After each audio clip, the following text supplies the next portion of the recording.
Ukrainian President Volodymyr Zelenskyy has continued to make phone calls with world leaders since President Donald Trump of the United States, U.S. announced that President Vladimir Putin of Russia will meet with him next week Friday in the U.S. state of Alaska, and stated while answering questions from the Whitehouse reporters that there will be some swapping of territories to the betterment of both Ukraine and Russia, specifically saying, "We will get some back, and we will get some switched. There will be some swapping of territories to the betterment of both," a statement that immediately and apparently drew the attention of the Ukrainian President, Volodymyr Zelenskyy, who have issued series of video and written press releases since President Donald Trump made the announcement, insisting that Ukraine will not cede any of its territory to Russia for the purpose of peace or to end the war, emphasizing that it was because President Putin occupied part of Ukraine territory in the past and assembled its troops Ukrainian borders without preventive punishment, made him to start full-scale war with Ukraine since 2022, adding that the path to peace for Ukraine must be determined together with Ukraine. This is fundamental. It is important that joint approaches and a shared vision work toward genuine peace, a consolidated position, ceasefire, end of occupation, end of war. According to Trump, the highly anticipated meeting between myself, as President of the United States of America, and President Vladimir Putin, of Russia, will take place next Friday, August 15, 2025, in the great state of Alaska. Further details to follow. Thank you for your attention to this matter. Zelenskyy, in a series of press releases on Saturday, said, "I have not heard any partners express doubts about America's ability to ensure that the war ends. The President of the United States has the levers and the determination. Ukraine has supported all of President Trump's proposals, starting back in February. Ceasefire, all formats have been supported. What is needed now is not a pause in the killings, but a real, lasting peace. Not a ceasefire sometime in the future, in months, but immediately. President Trump told me so, and I fully support it. There must be a just end to the war, and it is Russia that must end the war it started. Ukraine and all partners share the same understanding of the need for a ceasefire, for an end to the killings. There is only one actor opposing this, Putin. His only card is the ability to kill, and he is trying to sell the cessation of killings at the highest possible price. It is important that this does not mislead anyone. Results are needed at the leaders' level. Dignified results, results that will save lives, that the world will value, and for which it will be grateful to the leader who delivers them. Everyone clearly sees Putin's tactics. He fears sanctions and is doing everything to bail on them. He wants to exchange a pause in the war, in the killings, for the legalization of the occupation of our land. He wants to get territorial spoils for the second time. Putin was allowed to take Crimea, and this led to the occupation in Donetsk and Luhansk regions. He received no preventive punishment when he amassed a contingent on our borders. This led to the full Nigeria police force has refuted claims that its men manhandled Sahara Reporters publisher Omoyele Sowore inside cell after the media personnel honored the invitation sent him from the Office of the Inspector General of Police, IGP, over allegations of forgery and criminal defamation of characters, with the police stating in a press release signed and made available after the detained media publisher was released on Friday night that Sowore allegedly brought bandages alongside other personal items when he came to the station to honor the police invitation, and when the IGP ordered internal investigation to ascertain if truly the media publisher was tortured as claimed, Sowore refused to allow medical personnel from the Nigeria police force check the alleged injury on his hand he had claimed he suffered as a result of the police personnel brutality while inside cell. Meanwhile, as at the time Sowore was released on Friday night, bandages were still seen wrapped around one of his hands as seen in the video while he was coming out from the IGP Rapid Response Team, IRT police detention facilities in Abuja, as stated by Sowore in the video. Shortly after his release from detention facilities at the IGP Rapid Response Team on Friday, Sowore posted on his social media handles and said that, "Freedom is never given. It is not a gift from the powerful, nor a token handed down by the oppressor. It must be seized with raw courage, with clarity, and with collective will. Those who sit in power never give it up willingly. That's why we take it back. Because freedom is ours and we will fight until it is no longer a dream but a lived reality. Nigeria Police Force, in a statement issued on August 8, 2025 and made available to the public, said, "The Nigeria Police Force is compelled to address and decisively correct the recent wave of disinformation being peddled in connection with the lawful arrest and detention of Mr. Omoyele Sowore, a figure known for manipulating public narratives and weaponizing propaganda to malign state institutions and their leadership, particularly the Office of the Inspector General of Police." Contrary to the falsehoods being circulated, Mr. Sowore was arrested based on credible, corroborated allegations involving criminal offenses such as forgery, cyberstalking, and other infractions currently under active investigation. The arrest was effected in full compliance with extant legal provisions, and with strict adherence to constitutional safeguards, due process, and the rights of the suspect. To be clear, Mr. Sowore was released on bail well within the 48-hour constitutional window, in accordance with the provisions of Section 35(4) of the 1999 Constitution of the Federal Republic of Nigeria, as amended. He is fully aware of the nature of the allegations against him and has been duly informed of the charges. He is expected to appear before a court of competent jurisdiction in the coming days to answer to the accusations in a lawful and transparent judicial process. Equally false and grossly misleading is the narrative suggesting that Mr. Sowore was tortured or subjected to any form of inhuman or degrading treatment while in custody. The Nigeria Police Force maintains a zero-tolerance. Human rights activist and founder of Sahara Reporters News Network, Omoyele Sowore has been reportedly manhandled on Thursday early morning inside police cell by officers from the Inspector General of Police, IGP Monitoring Unit, after the journalist honored the invitation sent him from the Office of the Inspector General of Police for a reason not stated, but the media personnel working with Omoyele Sowore in a statement on Thursday, made available through the verified personal social media handles of Sowore, said that the police presented 2 petitions against Sowore over alleged forgery and defamation of character, adding that some police officers from the IGP monitoring unit as early as 6 a.m. on Thursday entered Sowore's cell at the Force Intelligence Department in Abuja, with alleged pretense to take the media publisher to court, but when the journalist demanded to see the charges against him, he was allegedly handled roughly by a team of armed policemen.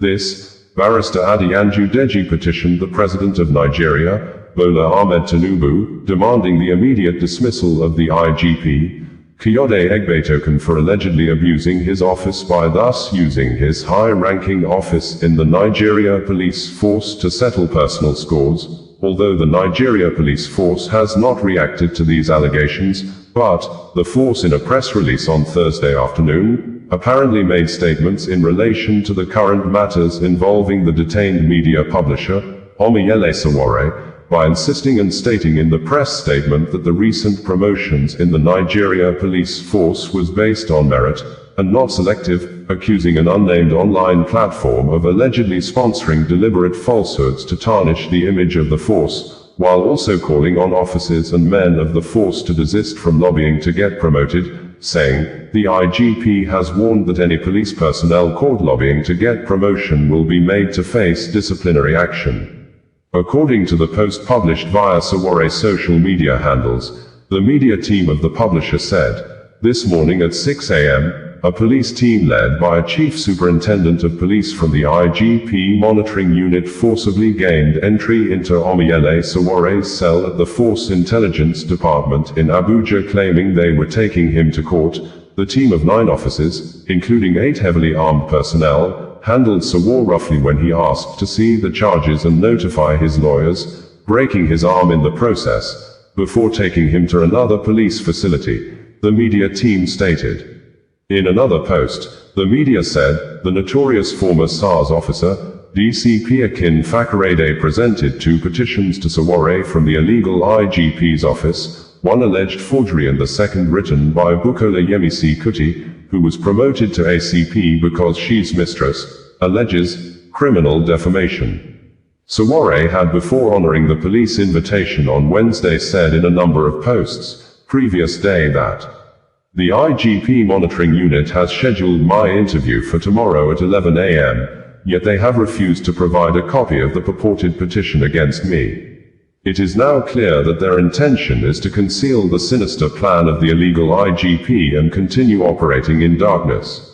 Despite this, Anambra is no doubt one of the states in Nigeria experiencing incessant and very high rates of kidnapping that in some cases do lead to the death of the abducted victims and killing of security operatives and some other persons around the scene of the mostly monetary crimes of hostage-taking for a ransom. Specifically, our crime reporters gathered that there is hardly no week without one or two persons being kidnapped along the Onitsha-Owerri Federal Road in Anambra State, especially between Oba community and Ihiala town, as we gathered that most victims of kidnapping in the state are hard-working small and medium-sized business owners who most of whom struggled out of poverty to become wealthy successful traders. This, we learnt, there may be no wealthy successful business owner along the Ihiala-Olu road left to be kidnapped or forced to pay ransom to the kidnappers, while in Oba, wealthy people are being kidnapped quietly and ransom in millions are paid in silence to the kidnappers. According to members of the community, a young successful businessman was kidnapped recently at a location between the Oba New Road and Old Road junctions shortly after he visited his building construction site,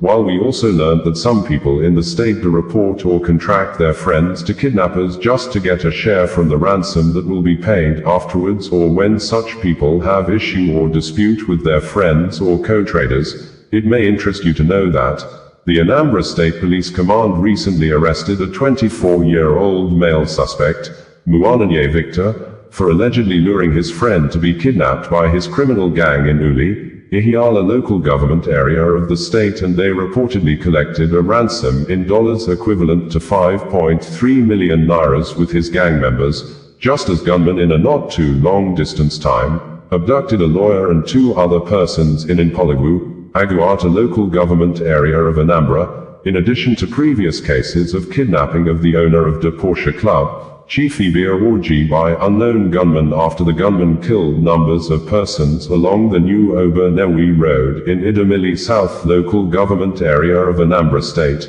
with the number of those killed at the Porsche nightclub said to be 7, but one of the security operatives was beheaded, and another had his foot cut off and made away with by the invading deadly kidnappers. This occurred shortly after a well-known native doctor or witch doctor, Chidozie Nwangu aka Akwa Okoko Tiwaraki, was kidnapped, after his two personal aides killed in the vicinity of his hotel at Oba community before the kidnappers effortlessly took him away and was released after ransom in millions were reportedly paid. That not all, on May 21, 2022, shortly after Professor Chukwuma Soludo was sworn in as governor, gunmen abducted the lawmaker representing Aguata 2 constituency in the State House of Assembly, Okchukwu Okoye, also known as Okidai represented Soludo's state constituency. Isuofia Okoye was killed and beheaded alongside his aide, Cyril Chiegboka, 6 days after they were abducted along Agulazigbo Road, Anaoka local government area of the state,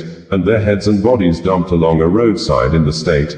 And in December 2024, another lawmaker in the State House of Assembly was killed. Ghana Minister of Defense, Edward Omain Boma, alongside 7 other top government officials and military personnel, have been confirmed dead, after Ghana Armed Forces in a statement on Wednesday had declared the Z-9 military helicopter missing, stating, "The helicopter traveling from the nation capital in Accra to Obuasi in Ashanti region went off from radar at 9:12 a.m. with 3 crew members and 5 passengers on board." Others killed in the helicopter crash, as confirmed by the Office of the President of Ghana, include Dr. Alhaji Murtala Muhammad, MP for Tamale Central, Minister for Environment, Science and Technology, Alhaji Munaru Muhammad, Acting Deputy National Security Coordinator, Dr. Samuel Sarpong, Vice Chairman of the NDC, Samuel Aboagye, former parliamentary candidate, squadron leader Peter Bafemi Anala, flying officer Chouamampadou, and Sergeant Ernest Ado Mensah. It was gathered that the military helicopter went down at Adansi Akrofum in the Ashanti region on Wednesday, for yet to be stated cause of the incident, as video footage showed the burnt beyond recognition bodies of those on board the aircraft. The aircraft was from Accra and heading for Abauzi and is currently off the radar. All efforts are being made to establish contact, the Ghana Armed Forces had stated in a statement earlier on Wednesday. The government of Ghana has directed that all national flags be flown at half-mast in honor of the late government top officials, Edward Omain Boma, Minister for Defense, and Ibrahim Matala Mohammed, Minister for Environment, Science, Technology and Innovation, among others, who died in the military helicopter crash. According to local media, the fatal incident occurred on Wednesday, August 6, in the Adansi Akrofum district of the Ashanti region, while the two ministers, along with 6 others, were en route to Obuasi for official duties. Announcing the directive, Chief of Staff Julius Deborah expressed the government's deep sorrow regarding the loss of the 2 senior public officials and others on board the helicopter. The president is emotionally down. The vice president is leading a team to formally inform the families. Education Minister Haruna Idrisu told news reporters following the tragic helicopter crash that claimed the lives of top government officials, including the defense and environment ministers. While announcing the death of all passengers and crew members on board, the Ghana Chief of Staff, Julius Deborah, said, on behalf of the President of the Republic, His Excellency, John Dramani Mahama, the Vice President, Professor Nana Jane Apoku Agumang, who is with us here, and the government of Ghana, I have the unpleasant duty, sadly, to announce a national tragedy involving the crash of a military helicopter this morning around the Adansi area in the Ashanti region. Government regrets to announce the demise of the following persons in the tragic crash. Dr. Edward Kofi Omain Boma, Minister for Defense. Al-Haji, Dr. Ibrahim Matala Mohammed, MP, Minister for Environment, Science and Technology. Al-Haji Munaru Mohammed, Acting Deputy National Security Coordinator and former Minister for Food and Agriculture. Dr. Samuel Sarpong, Vice Chairman of the National Democratic Anambra State Government under the leadership of Governor Charles Chukwuma Soludo, has said that the state is currently in search of justice over the killing of a young and creative fish farmer, Martin Zafesinachi Onyekesi, well known by his business name as Fish Magnet, who was reportedly shot on the leg while being kidnapped on Sunday the 27th of July 2025, at his residence in Ezinifite village, Okpuno in Awka, the Anambra State capital. This, Dr. George Moghalu, the Labour Party candidate in the forthcoming governorship election in the state, said that Anambra State is no longer safe, adding that people are being killed, slaughtered for their families to bury in silence, while the state governor, Professor Charles Chukwuma Soludo, looks the other way, with no sympathy, condolence visit or statement. Specifically, Moghalu said, I must speak frankly, Anambra is no longer safe, not even in the state capital. Our people are being slaughtered, kidnapped, and buried in silence while the government looks the other way. This is not leadership, it is abandonment. Just recently, we lost over 10 lives in a ghastly accident at Amici, Noe South local government area, yet there was no statement, no condolence, not even a visit from the state government. Instead, we see street renamings and political endorsement rallies. Where is our conscience? Moghalu stated, while the former lawyer to Nnamdi Kanu, the detained Biafra agitation leader, Barrister Afeni Ejiofor, said the people of the state are currently romancing with crimes, hiding criminals, and painting absurd narratives on social media to glorify and justify the rising crimes in the state, saying, the most frightening part, the reckless energy our own people expend defending these killers. When you shield murderers because they are your kinsmen, you embolden them. When you justify kidnappings under the guise of ethnic pride, you leave the gates wide open for the real external aggressors, like armed herdsmen, whose invasion will come when we are weakest and most divided. Anambra State Commissioner for Information, lawmaker made the government position known on Sunday after he led other government officials on a condolence visit to the bereaved mother of the victim, who happened to be the woman leader of the Anambra State All Progressives Grand Alliance, APGA, Mrs. Esther Onyekesi. According to Punch newspaper, Onyekere, a son of the woman leader of the Anambra State All Progressives Grand Alliance, was abducted by gunmen at his residence in Ezinifite community, Okuno, Awka South local government area of Anambra State, in a late-night attack on Saturday, July 26, and was subsequently killed. In a press statement released on Sunday, the State Commissioner for Information, Law Mefa, sympathized with the deceased's family, assuring them that the state government is in search of justice while sustaining and strengthening security in the state. Mefa, who maintained that such a development is an affront to the Professor Chukwuma Soludo government's new security architecture, also expressed delight that the police are on the heels of the perpetrators. The commissioner was quoted as having stated this when he paid a condolence visit to the woman leader of the Anambra State APGA, Esther Onyekesi, according to the statement. The statement read in part, the Anambra State Commission, Nigeria President Bola Ahmed Tinubu has called on online content creators to create jobs for others, saying, the digital media is now a central driver of economic growth, while emphasizing that the youths are no longer waiting to be invited into the future, that they are already building the future. Details of the president's statement as made available in a news release signed by the presidential spokesperson, Bayo Onanuga, on Friday reads verbatim below. President Bola Ahmed Tinubu on Friday called on young Nigerians active in the digital media space to harness their platforms as instruments of national progress. He urged them to build businesses that create employment, produce content that reflects unifying values, and serve as positive catalysts for societal development.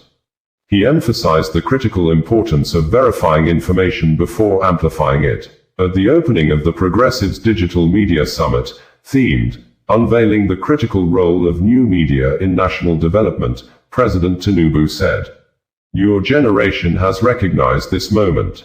You are using digital tools to innovate, educate, and demand accountability. But as your influence grows, so must our collective sense of purpose and responsibility. I urge you to continue using digital platforms to advance our nation's progress. Build businesses that employ others. Create content that uplifts and unites. Use your influence to foster unity, not division. He commended the creativity and resilience of Nigeria's youth as he described digital media as a driving force of economic and social transformation. It is no longer merely an accessory to life, he said. From developing innovative platforms to building vibrant online communities, you are demonstrating the determination that is redefining what is possible for this country. You are not waiting for the future, you are building it. Digital media is now a central driver of economic growth, civic engagement, and social change. It broadens representation for those previously unheard. The president said his administration is committed to supporting digital innovation through the National Digital Innovation Fund and policies that promote a thriving startup ecosystem. However, he warned practitioners to remain vigilant against disinformation and cyber threats. Chief of Staff to the President, Femi Gbajabiamila, praised digital media practitioners who have consistently stood up for Nigeria and projected the nation positively on the global stage. You are the vanguard of a reborn Nigeria, determined to reach for the stars. Under President Tinubu's leadership, our nation has begun its long-delayed march toward greatness. The road may be challenging, but it is necessary, he stated. In a goodwill message, the special advisor to the President on Information and Strategy, Bayo Onanuga, highlighted the significance of the summit. He noted that lessons from recent elections in countries like the US and Germany underscore how digital media have become crucial battlegrounds, beyond mere entertainment, for shaping poll outcomes. However, social media is not a fair battleground. As a public square, it is often chaotic and unregulated. Users frequently disregard rules. Divisive content. In line with the requirements of the ceasefire deal reached on Monday night in Malaysia, the military commanders in the three areas along the Thailand-Cambodia border have met on Tuesday, with a resolution that both sides will halt the movements of troops and enforce the ceasefire agreement while waiting till August 4, 2025 for the outcome of the General Border Committee (GBC) meeting to be held, before they will know the next line of action to be taken, which could be to evacuate troops out of the area or continue the war based on the aftermath of the GBC meeting agreed to be hosted by Cambodia next week Monday. The ceasefire mediator, who is the ASEAN chair and Malaysia Prime Minister, Anwar Ibrahim, who is currently in Jakarta, the capital of Indonesia, for ASEAN meeting, said in a post via his personal verified X social media account on Tuesday that, as the ASEAN chair, Malaysia has emerged to lead efforts in reconciling Cambodia and Thailand, two neighboring countries that were nearly drawn into a more devastating conflict, adding, with the active involvement of China and the United States, we successfully achieved an immediate and unconditional ceasefire agreements. This is proof that diplomacy must guide our efforts to realize peace and resolute leadership, while stating in his earlier post after the ceasefire agreement was reached, that the ceasefire agreement is a concrete proof of the strength of ASEAN diplomacy, rooted in consensus, negotiation, and humanitarian principles.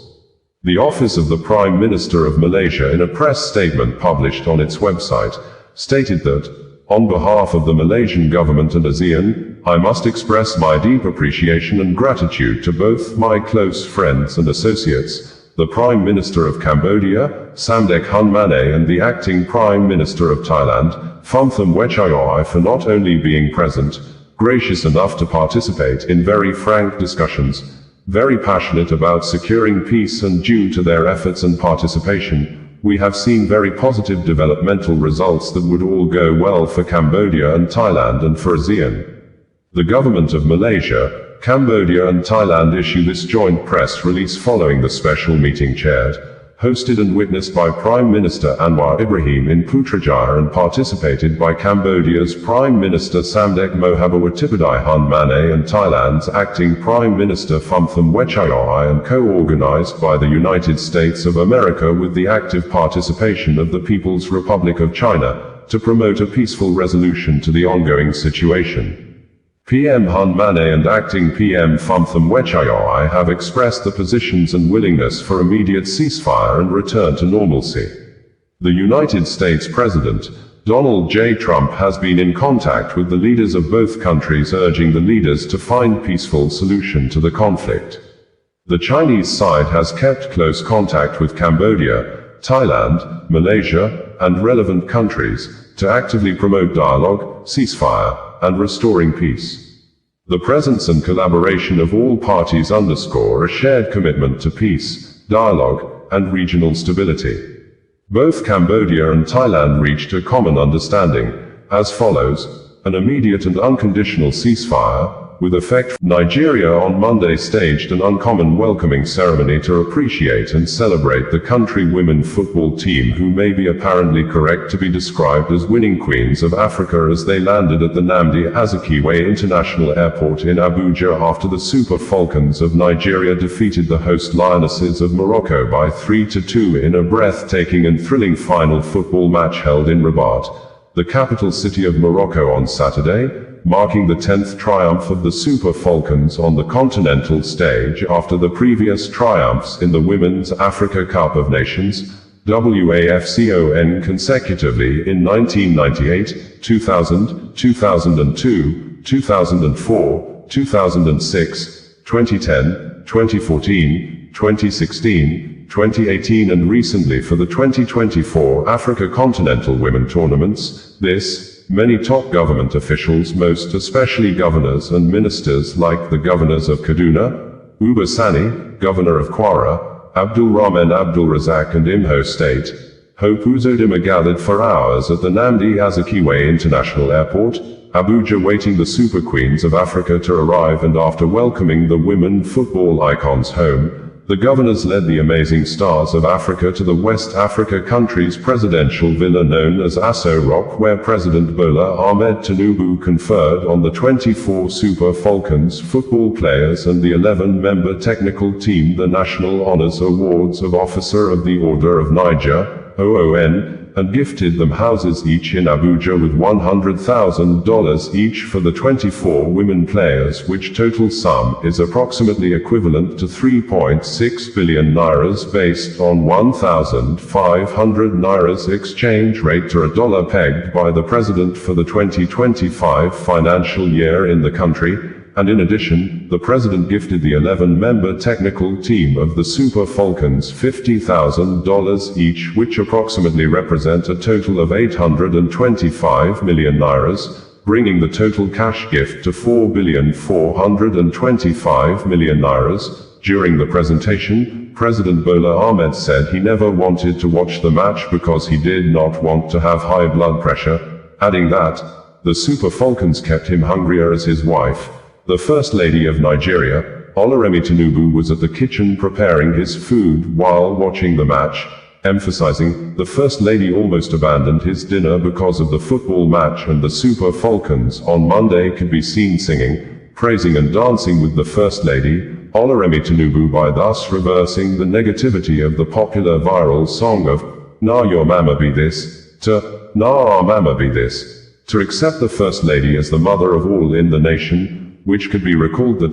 earlier in the year, specifically, in the month of March, the First Lady, Senator Oloremi Tinubu, was at the Dome Event Center in Asaba in Delta State as part of her Renewed Hope Initiative project, and during her visit, a video clip of Nigeria nursing students rejecting the First Lady as the mother of all in the nation went viral and became a popular song that was remixed by many to their desired tastes and lyrics. After the viral clip showed the event's master of ceremony, barely 10 days after Israeli soldiers bombed the Holy Family Catholic Church in Gaza, Benjamin Netanyahu, the State of Israel Prime Minister, has said that Israel is now being portrayed as the enemy of Christians, stating that Israel has a thriving Christian community, the only thriving Christian community in the broad radius of the Middle East, where Christians are not tolerated, they're cherished, adding, "You can light Christmas trees in Nazareth, but in Bethlehem, the birthplace of Jesus, when Israel left and the Palestinian Authority came in, the Christian majority shrank from 80% to under 20%, because there was no more Israel to protect them," though Prime Minister Benjamin Netanyahu did not mention the bombing of the Catholic Church in Gaza that led to the killing of 3 persons and injuring to several people, including the parish priest. It could be recalled that the Israel Defense Forces, IDF, action against the Christian holy place in Gaza sparked global condemnations, with the head of the Catholic Church, Pope Leo XIV, in a statement on Sunday, July 20, 2025, while speaking after his Angelus prayer, read out the names of those killed in the incident and said, "I appeal to the international community to observe humanitarian law and respect the obligation to protect civilians, as well as the prohibition of collective punishment, of indiscriminate use of force and forced displacement of the population."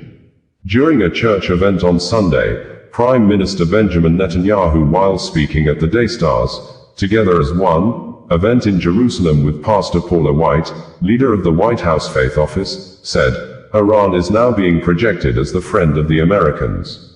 Word to word of Prime Minister Benjamin Netanyahu's speech as transcribed and made available by the Office of the Israel Prime Minister on Sunday, reads below. Thank you, Joni. Thank you, Daystar. Thank you, Paula. Thank you, ambassadors and the many friends of Israel in the Christian world. This is the city and the land where it all began. The Judeo-Christian tradition that promoted the belief in monotheism, a single God, that developed the idea of the sanctity of life, the sanctity of individual life, the idea of freedom. In an ancient world that was swamped with massive slavery to build these ancient empires, the Jewish people came out with the idea that slavery should be limited and ultimately removed. This was revolutionary. The beginning of the idea of freedom began in this land, and that idea spread throughout the centuries and especially in modern times, and changed the world. It gives hope to the world. It gives meaning to our lives. It gives a bond between the world's greatest democracy, the United States of America, and the world's vibrant democracy here in Israel. And that's a partnership that is bonded in faith, in history, in tradition. I had the great privilege of being invited to speak at the joint session of the American Congress. And I look on the wall and I see a quote from Moses. That's our common tradition, our common wellspring. We're immersed in the Bible. We live the Bible. We have a future because we have a past. And that past is shared by millions, hundreds of millions around the world. And I want to thank you on behalf of the people of Israel and the Jewish people. Royal Thai Army and the Cambodia National Ministry of Defense have both denied firing the 10 projectiles that destroyed civilian houses and properties at Emerald Triangle, a city in Laos on Thursday, just as both government establishments confirmed early in the morning on Sunday that fighting continued through Saturday night to Sunday morning night despite President Donald Trump of the United States' U.S. statement on Saturday that he has spoken on phone with both the Prime Minister of Cambodia and the acting Prime Minister of Thailand, asking the two parties to agree on immediate ceasefire and failure to do so. According to Trump, U.S. will not make any business deal with both countries. In his words, Trump said, "We happen to be, by coincidence, currently dealing on trade with both countries, but do not want to make any deal with either country if they are fighting, and I have told them so. The call with Thailand is being made momentarily. The call with Cambodia has ended, but expect a call back regarding war stoppage and ceasefire based on what Thailand has to say. I am trying to simplify a complex situation. Many people are being killed in this war, but it very much reminds me of the conflict between Pakistan and India, which was brought to a successful halt." The Lao government had on Friday reported that 10 bombs were found, having been fired into civilian areas and affecting local residents in the Emerald Triangle, a town in Laos that borders both Laos, Thailand and Cambodia. A statement from the Lao People's Armed Forces on Saturday afternoon refuted earlier media reports claiming clashes between the Lao People's Armed Forces and Cambodian armed personnel, describing the reports as untrue. Denying the shelling in Laos, the Royal Thailand Army in a statement on Saturday said that the Royal Thai Army clarifies case of artillery shells landing in Lao PDR territory in Emerald Triangle area, confirms investigation found they were not Thai forces ammunition. According to news reports, on the 24th of July 2025, at approximately 9:40 hours, 10 artillery shells landed in the territory of the Lao People's Democratic Republic, Lao PDR, in the Emerald Triangle area, which is the border junction between Thailand, Laos, and Cambodia, without clear confirmation as to which side the shells belong to, and preliminarily there were no reports of casualties or property damage from the incident. Major General Wintai Suvari, Army spokesperson, issued a clarification that following fact-finding investigations and coordination with security agencies of the Lao PDR, it is confirmed that they were definitely not shells from the Thai military side, and the Royal Thai Army has confidence in its capability to control weapon usage effectively, appropriately, proportionately, and strictly within international rules of engagement. However, in the recent period, it has often been found that the Cambodian side has been using long-range fire support weapons to attack numerous civilian targets throughout the past 2 days, which appears to be intentional and deliberate use of such weapons against targets other than military objectives, such as using weapons against historical sites, aiming to significantly mislead the international community against the Thai side. Asia is apparently becoming a continent of war as hope of achieving peace in the continent appeared slim since 2023 when fresh wars broke out in the Middle East Asia after Hamas attacked Israel, forcing Israel to launch a multi-front wars in Gaza, Lebanon, Syria, Iran and Yemen. This occurred as Russia, that has parts of its territory in Asia, had in 2022 launched a full-scale war against its neighboring European country, Ukraine, which the multiple wars have led to millions of deaths, with many in the world expecting an end soon. But, while many in the world hoped for permanent end to the deadly wars, another fresh war broke out during the week on Thursday in the Southeast Asia between Cambodia and Thailand after soldiers from Royal Thai Army of 14th Infantry Battalion on Wednesday stepped on a landmine at Huai Bon, Chongan Ma, Nam Yuen District, Uban Ratchathani Province, within the Thai-Cambodia border area, causing severe injury to one Thailand soldier while 4 other soldiers sustained some level of injuries, making the acting Prime Minister of Thailand, Phumtham Wechayoi, to recall the country's ambassador from Phnom Penh and expelled Cambodia's ambassador to Thailand, leading to heavy military confrontations starting next day morning, which, Cambodian news agency on Saturday reported that tens of thousands of innocent Cambodians, including children, pregnant women, and the elderly, have been forced to flee the military aggression along the border areas, including Preah Vihear, Oddar Meanchey, and Persit, and the Royal Thai Army also on Saturday released a video of its men hoisting the Thai flag at a location and stated that the Thai national flag was raised atop Phu Makwea, following Thai military operations to assault and seize the Phu Makwea area, where it said the Cambodian forces had been heavily positioned, adding that the area was successfully captured during the evening of war on Friday, while the Prime Minister of Thailand, Paetongtarn Shinawatra, who is currently on suspension, blamed the cause of the war on alleged powerful criminals in Cambodia, saying, "The conflict stems from the Thai government's efforts to crack down on call center crimes, dismantling a network of immense financial interests linked to influential groups in Cambodia."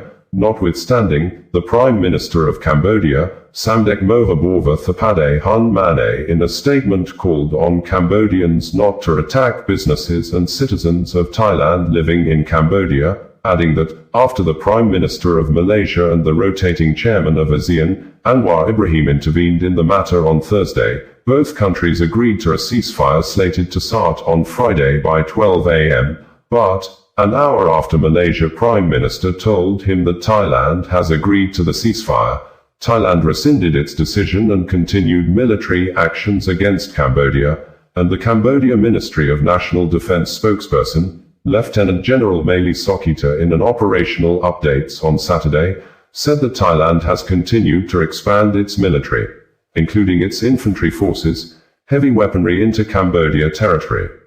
According to the Thailand military known as Royal Thai Army, the Royal Thai Army condemns the Cambodian side for the incident involving the covert placement of landmines. Bringing you the news in a more digital way.